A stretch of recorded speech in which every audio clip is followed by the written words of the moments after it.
बगैर रोक टोक अवैध खनन के डंपर दौड़ रहे हैं। ये वाहन अवैध खनन तो कर ही रहे हैं, तेज गति से चलने के कारण लोगों के लिए जानलेवा भी साबित होते हैं।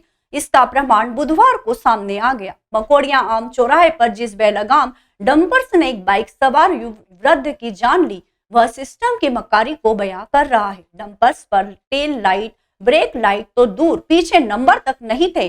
डंपर्स आगे की तरफ नंबर मारकर पेन से लिखे थे। ड्राइवर साइड के नंबर स्पष्ट नहीं थे। ये डंपर कोई एक दिन के लिए तो नहीं आया होगा।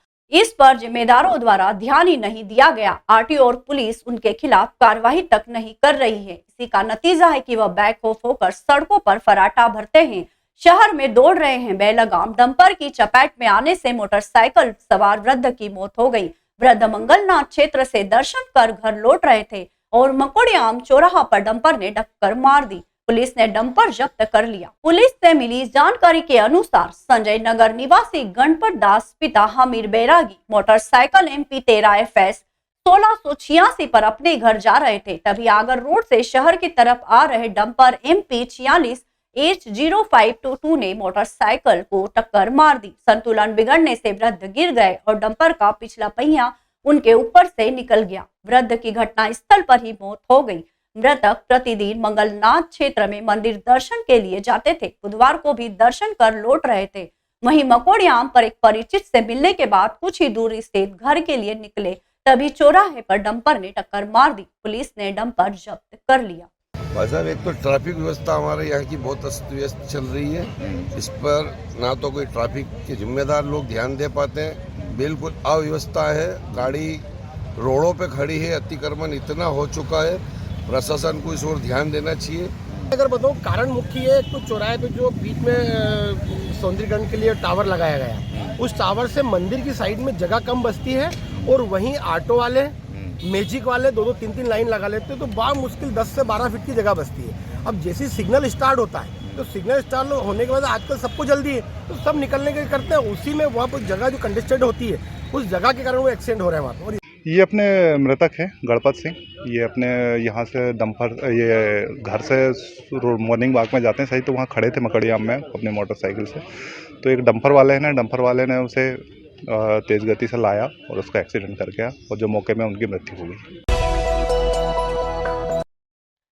उज्जैन में दीपावली पर्व पर हुए वायु प्रदूषण को लेकर प्रदूषण विभाग ने आंकड़े जारी कर दिए हैं। दीपावली पर आतिशबाजी के चलते महाकाल क्षेत्र की हवा नगर निगम आगर रोड और भरतपुरी से ज्यादा प्रदूषित पाई गई। दीपावली पर्व पर पटाखे जलाने से महाकाल क्षेत्र की हवाएं शहर में सबसे ज्यादा प्रदूषित हुई है।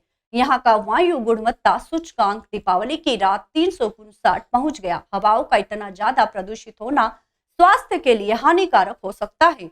वायु प्रदूषण के कारण आम लोगों में खांसी और जुकाम होने की संभावना बढ़ जाती है। यहाँ का वायु प्रदूषण पिछले साल की तुलना में 59 AQR बढ़ गया है। मध्य प्रदेश प्रदूषण नियंत्रण बोर्ड ने दीपावली पर वायु प्रदूषण की जांच के लिए शहर में 3 स्थानों पर RDS लगाए थे। पहला भरतपुरी क्षेत्र, दूसरा नगर निगम आगर रोड और तीसरा महाकाल मंदिर क्षेत्र में वायु प्रदूषण की जांच की गई। प्रदूषण विभाग के क्षेत्रीय अधिकारी हेमंत तिवारी ने बताया, 5 नवंबर को सामान्य दिनों का और दीपावली के दिन का AQR जांचा गया। दीपावली पर सबसे ज्यादा वायु प्रदूषण महाकाल क्षेत्र में पाया गया।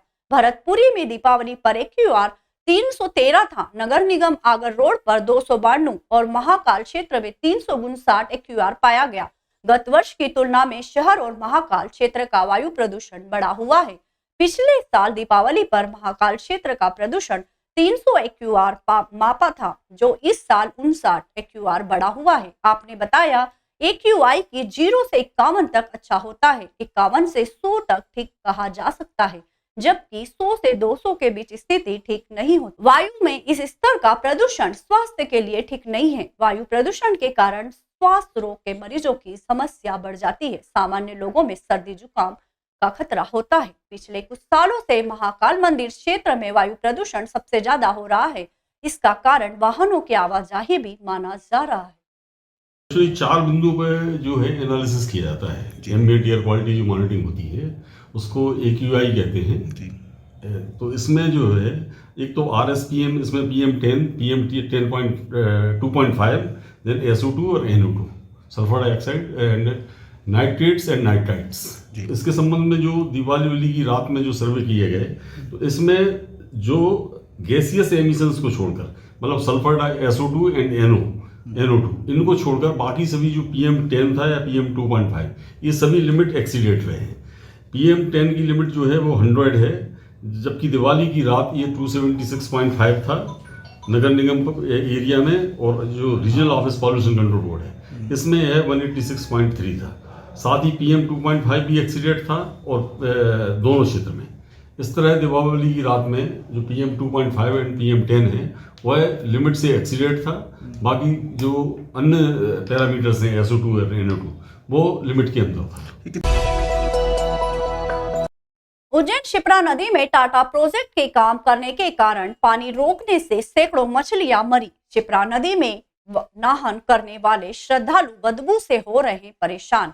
उज्जैन इन दिनों टाटा के प्रोजेक्ट की वजह से पूरे शहर में गड्ढे खोदने की वजह से परेशानियां फैली हुई है। इसका ही एक नजर शिप्रा नदी में देखने को मिला। टाटा प्रोजेक्ट के काम चलने की वजह से शिप्रा नदी का पानी रोक दिया गया, जिसकी वजह से शिप्रा नदी बड़े पुल के आगे सूख गई, जिसकी वजह से शिप्रा नदी में बड़ी मात्रा में मछलियां मर गई, जिसकी बदबू दूर दूर तक फैल रही है। शिप्रा नदी के धोबी घाट पर काम करने वाले धोबी जाकिर की माने तो टाटा प्रोजेक्ट के काम करने की वजह से छोटे पुल के आगे पॉल बंद करके कालिदास मेल के आगे का पानी खोलने की वजह से शिप्रा नदी का बीच का हिस्सा सूख गया, जिसमें काफी मात्रा में मछलियां मर गई और शिप्रा नदी में नहान करने वाले श्रद्धालु बदबू की वजह से परेशान हो रहे हैं, जिसकी ओर प्रशासन का कोई ध्यान नहीं है। उज्जैन प्रशासन को इस ओर तुरंत ध्यान देना चाहिए ताकि श्रद्धालुओं को जो परेशानी हो रही है वह तुरंत दूर हो सके। किस वजह से मछलियां मर रही सर है? ये पानी जो है यहाँ पे गिरा के नहीं पटे पूरा पैक कर दिए, और वो कालदे महल का जो गेट है वो पानी कर दिया, तो पूरा संसार में भी पूरी मच्छी पूरी हो रही है, बदबू आ रही है सबको इनको। अच्छा, मैया तो वालों को भी परेशानी आ रही है पूरी यहाँ पे, और हम धोबी हैंगे मतलब तो पूरी सड़ान हो रही है यहाँ पे। यात्री भी आ रहा था, देख देख के वो कर रहा है कि क्या हो रहा है ये। अच्छा, तो कितनी मछलियों ने होगी? ये तो साहब टनों से मर गई है मच्छी पूरी, यहाँ से वहाँ तक के देखो पूरी वीडियो पूरा सूखा हो रही है यहाँ पे, पूरा सूखा कर दिया सर ये। नाले की सफाई नहीं होने से सड़कों पर बहता गंदा पानी, रहवासी हो रहे हैं परेशान। दर्शन पूजन करने मंदिर भी नहीं जा पा रहे हैं क्षेत्रवासी। भले ही शहर की साफ सफाई व्यवस्था को दुरुस्त करने के दावे नगर पालिका कर रही हो, लेकिन हकीकत किसी से छिपी नहीं है। शहर की नालियां चौक हो रही है और सड़कों पर कचरे के ढेर लगे हुए हैं। कई कॉलोनियों में तो कचरे के ढेर लगे हुए हैं। अब हाल ही ये नालियों के चौक होने के कारण नाली का पानी सड़क पर आने लगा है। दरअसल विश्व प्रसिद्ध महाकाल मंदिर के पास ही देवता कॉलोनी है। इस कॉलोनी की यह स्थिति है कि यहाँ की नालियों की साफ सफाई भी ठीक ढंग से हो नहीं पा रही है। इस वजह से प्रतिदिन नालियों का गंदा पानी सड़कों पर निकलता और रहवासियों का निकलना मुश्किल हो जाता है। मालूम हो कि ये कॉलोनी महाकाल लोक के सामने ही स्थित है। देवता कॉलोनी के रहवासी पानी भराव की समस्या से रोज जूझ रहे हैं, लेकिन जिम्मेदार अधिकारी और जनप्रतिनिधि इस ओर ध्यान नहीं दे पा रहे हैं। रहवासियों ने बताया कि प्रतिदिन जल प्रदाय के कारण गलियों में पानी भर जाता है। पानी निकासी की व्यवस्था न होने के कारण नालियां जाम रहती है। वार्ड क्रमांक 34 के अंतर्गत आती है। क्षेत्रीय पार्षद विजय चौधरी भी समस्या का समाधान नहीं कर पा रहे हैं। इस कॉलोनी में लगभग 200 घर है और यहाँ हजारों लोग रहते हैं। खासकर माधवगंज सुलभ कॉम्प्लेक्स के पास से निकल रहे नाले की सफाई न होने के कारण ही जल जमाव की स्थिति बन रही है। और गटर में पूरी जाम पड़ी है। मंदिर में नहीं जा पाते हैं कोई भी जल चढ़ाने के लिए भोलेनाथ बाबा को। कितने समय से आ रही समस्या? बहुत दिन हो गए समस्या, सबको किया कोई नहीं सुनता है। ऊपर ऊपर कर ले जाते हैं क्योंकि भरा ये नहीं साफ करते कोई नहीं। अच्छा, पार्षद को भी शिकायत करी आपने, क्या बोले? क्या बोले हो आप पार्षद को शिकायत? करवा देते हैं। अच्छा, क्या मांग करते हैं आप सभी? क्या कुछ ये पूरा अच्छा होना चाहिए, सब गटर अच्छी बनना चाहिए। यहाँ का जो रोड है इसकी गटर लाइन में पूरा पानी चौक हो जाता है और पूरा सुबह निकलने में किसी को बहुत तकलीफ होती है। ना मंदिर में जा पाते हैं और पूरा यहाँ से वहाँ तक एरिया गटर से फुल हो जाता है, पानी भरा जाता है। और डेली ऐसे ना सीवेज लाइन में कचरा सही से निकलता है, ना नालियों का काम होता है और डेली हर एक व्यक्ति को यहाँ परेशानी होती है। और बोलते हैं वो भी कोई सुनते नहीं। और ये जबकि महाकाल कॉरिडोर से 100 मीटर के डिस्टेंस पे भी नहीं है, बहुत है ना नज़दीक है। पूरा यहाँ से वहाँ तक आप देख सकते हैं कितना कचरा। कहाँ कहाँ शिकायत की आपने इस बारे में? सर यहाँ पे नगर निगम में हमने किया हुआ है, यहाँ पे जो सफाई कर्मी आती है उनको बोला गया, लेकिन हर दिन सुबह में 2 घंटे पूरी नाली का पानी रोड पे आ जाता है और वो सफाई करने आते हैं, निकाल के चले जाते हैं, लेकिन वो कचरा वहीं का वहीं रहता है और नाली अगले दिन वापस चौक हो जाती है। पूरी नाली यहाँ पे गटर ओपन है, सारा पानी बाहर आ रहा है। मंदिर में सारे जो लोग जाते हैं दर्शन सुबह जल चढ़ाने, उनको तकलीफें आती है, महिलाएं सही से पूजा नहीं कर पाती है। पूरा यहाँ बिल्कुल गंदगी पड़ी हुई है। आंवला नवमी के अवसर पर फागुनी ललित कला केंद्र के 15 होनहार विद्यार्थियों ने 108 स्तंभ को ओपेरा पेंटिंग के माध्यम से जीवंत कर दिया, जिसकी शुरुआत शुद्धिकरण के लिए 3.5 घंटे का सुंदरकांड कर फाल्गुनी चित्रकला स्थान को शुद्ध किया। यहाँ महाकाल लोक में मुख्य द्वार पर बनी महाकाल लोक के नंदी द्वार को बनाकर प्रतिमा का सर्वप्रथम चित्र बनाया। इसके बाद भगवान 108 स्तंभों को पेंटिंग के माध्यम से उकेरा। महाकाल लोक में बनी 200 मूर्तियों के चित्र बनाकर फागुनी ललित कला केंद्र के 15 विद्यार्थी वर्ल्ड रिकॉर्ड बनाने जा रहे हैं। आंवला नवमी के अवसर पर फाल्गुनी ललित कला केंद्र के 15 होनहार विद्यार्थियों ने माध्यम से भगवान 108 स्तंभों को ओपेरा पेंटिंग के माध्यम से जीवंत कर दिया। यहाँ इन विद्यार्थियों ने भगवान विष्णु द्वारा धरती पर अवतार लेने वाले श्री राम कृष्ण वामन सहित सभी अवतारों को चित्रकला के माध्यम से उकेरा। विद्यार्थियों में ऋचा डोडिया, अंशु वाडिया, भावर्त चौधरी, आर्या जाट, राजू पुष्पत, गीता आनंद, कनक अलवानी, आर्यन जगदाले, मुकुल आर्य, प्रणेंद्र राठौर, हर्षल पचौरी, हर्षिका धाकर, शीतल मेवाड़ा ने अपनी कला का प्रदर्शन किया।